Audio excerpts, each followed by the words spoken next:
L'animation en gérontologie, en EHPAD ou à domicile, est bien souvent vue à travers des facettes d'un même prisme.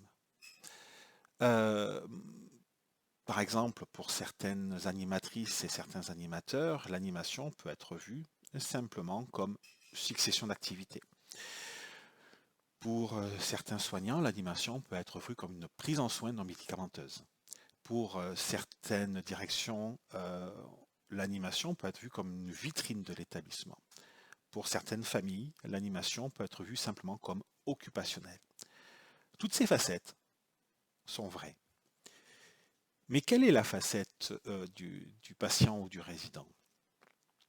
Pour cela, je pense qu'il faut prendre un petit peu de recul et voir le prisme dans son ensemble. Il y a quelques années de ça, j'ai consolé une résidente et qui pleurait dans mes bras. Et elle m'a dit, David, tu sais ce qui compte? Tu sais ce qui compte pour nous? C'est la tendresse. Et ce jour-là, vraiment, je me suis rendu compte que c'était la qualité du moment que l'on vivait avec eux qui était important.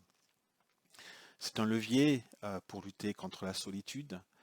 C'est un levier pour leur dire combien ils sont importants pour nous. C'est un levier aussi pour leur dire combien on les aime.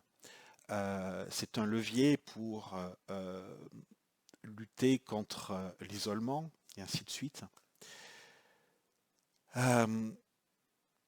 Et que si on regarde l'ensemble du prisme, si c'est la qualité du moment vécu avec nous qui est important, l'animation est l'affaire de tous. C'est comment on va être en relation avec eux, à n'importe quel instant.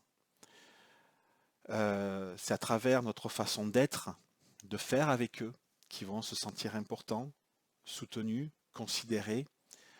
Et ça, c'est le rôle de chacun d'entre nous, qui les entourons au quotidien.